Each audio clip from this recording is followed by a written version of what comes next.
Right. So now that we've discussed this anti-slavery, the move from emancipation to abolition, and we've discussed the women's rights movement, what I want to do now is discuss Uncle Tom's Cabin. Now, Uncle Tom's Cabin was written by Harriet Beecher Stowe. Now, that name should sound familiar.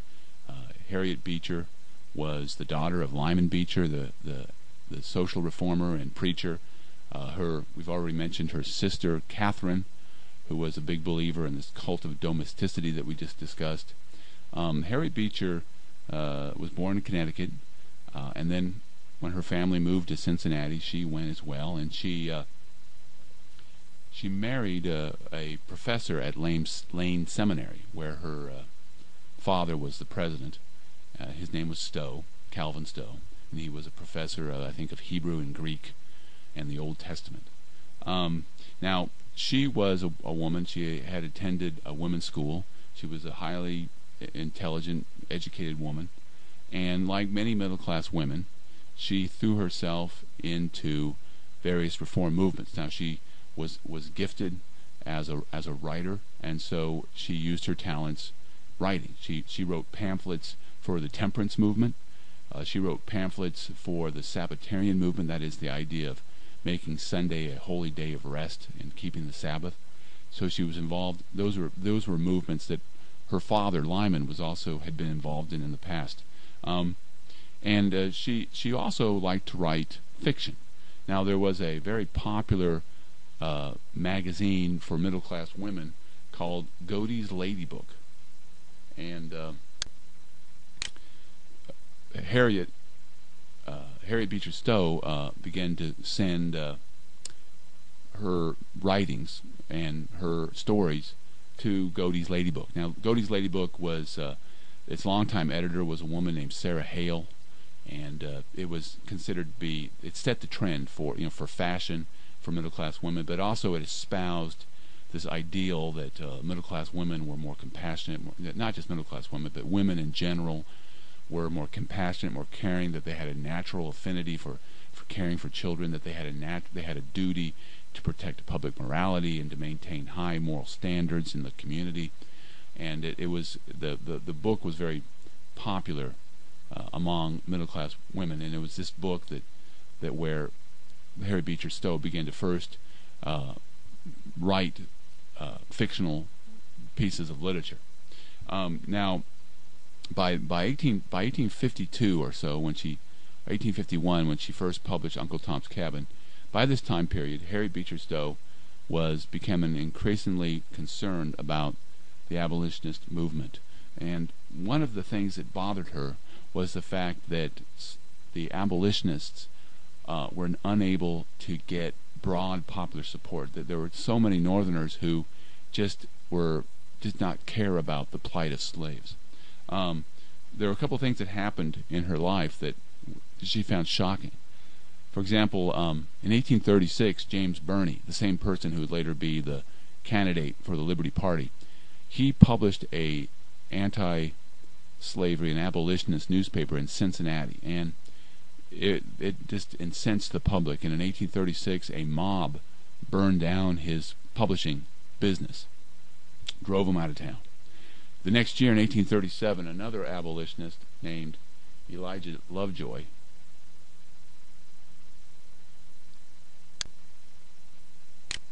in 1837, Elijah Lovejoy, he had opened up a abolitionist newspaper in Upton, Illinois, up north. And in 1837, there was a riot. You can see it in the image. There was a riot. Elijah Lovejoy was captured by a mob and lynched. He was killed. And this was very shocking to people who were abolitionists, people like Harriet Beecher Stowe.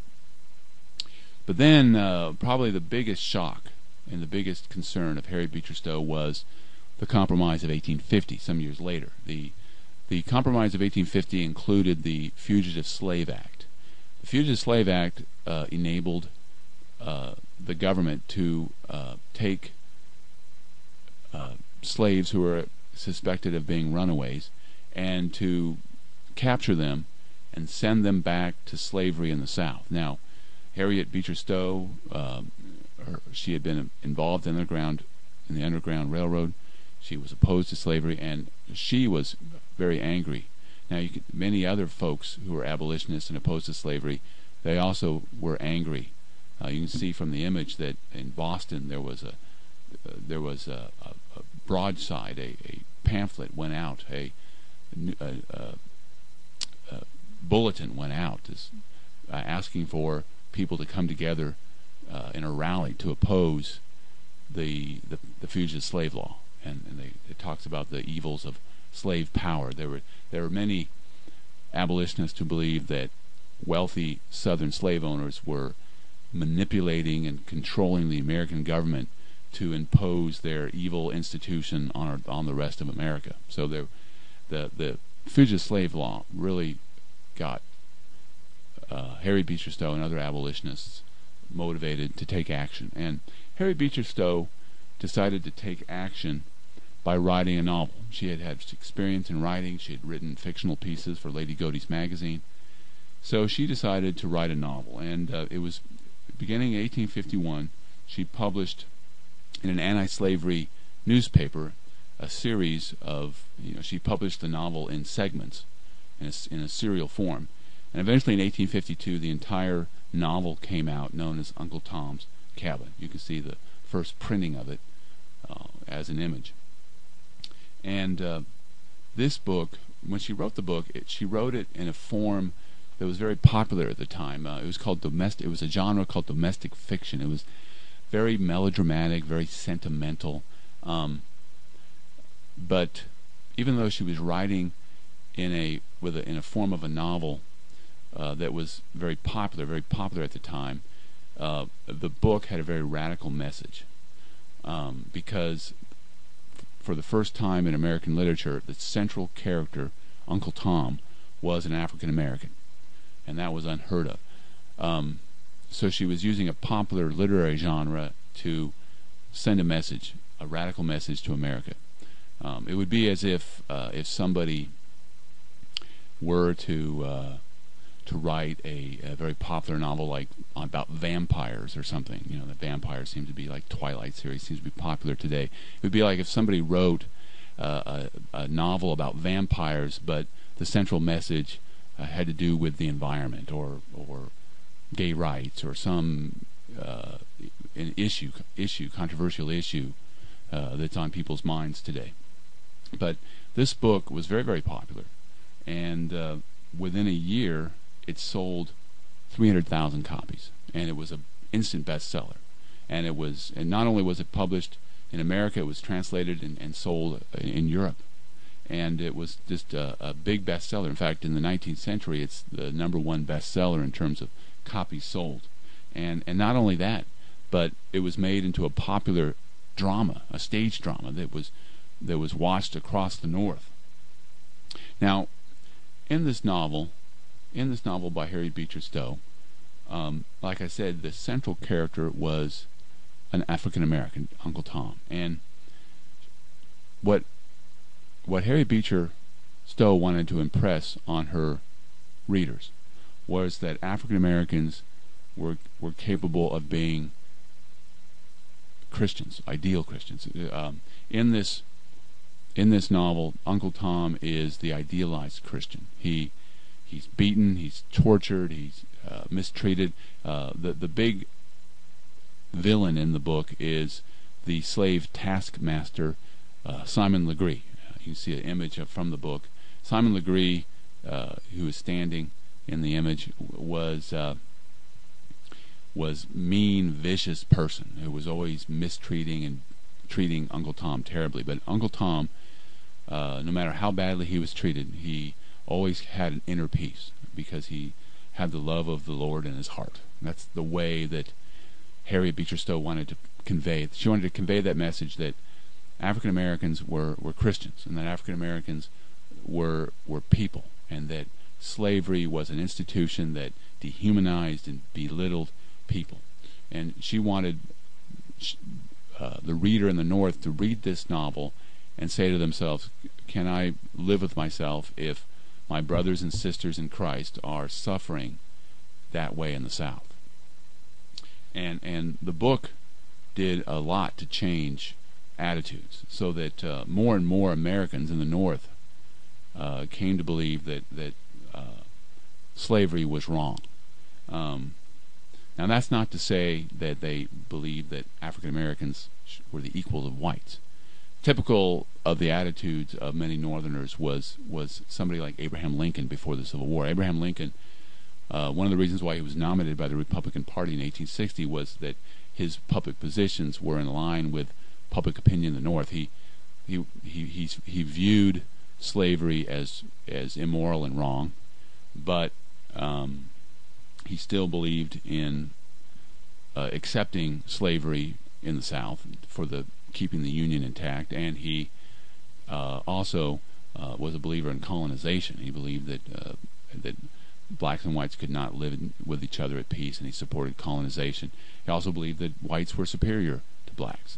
So, if anything, what Harry Beecher Stowe's novel did was to at least convince many Americans up north that slavery was wrong, that it was immoral, that it was unchristian, and that was its greatest impact. Now, in the South, the book was viewed as a smear, as irrational, as unjust. Southerners were pointed out that Harry Beecher Stowe had sensationalized, excuse me, the situation. That, of course, there were cases where slave owners were mistreated their slaves, but they were the exception rather than the rule. That was the defense most given, the defense most offered mostly by slave owners, that somehow Harry Beecher Stowe was her book was inaccurate, that it portrayed slavery in the worst possible light, that most slave owners were not like Simon Legree. But the book had a polarizing effect on the country, with people in the North reading it, gobbling it up, reading it, buying copies of it, and believing, more and more believing that slavery was wrong, whereas Southerners became more defensive and more angry that somehow their virtue and their Christianity was under attack. Basically, Harry Beecher Stowe was saying that people who had slaves were not real Christians, and that bothered Christians. There were a lot of Christians in the South who found that offensive and wrong, that Harry Beecher would make that kind of accusation against them. So the book had a very polarizing effect. And there's a story, and some people say it's probably not true, but or say that it's just a legend. But there's a story that in 1862, just before the Emancipation Proclamation was put out, that Harry Beecher Stowe went to Washington to meet President Lincoln to urge him to emancipate the slaves, to liberate the slaves. And when Abraham Lincoln met her at the White House, he supposedly said, "So this is the little woman who made this big war." Now, that story probably came about because from the very beginning, at least by the time of the American Civil War, it became clear that Uncle Tom's Cabin by Harry Beecher Stowe had a major impact on the nation, and maybe was not the factor, but was a major factor in the events leading to the American Civil War.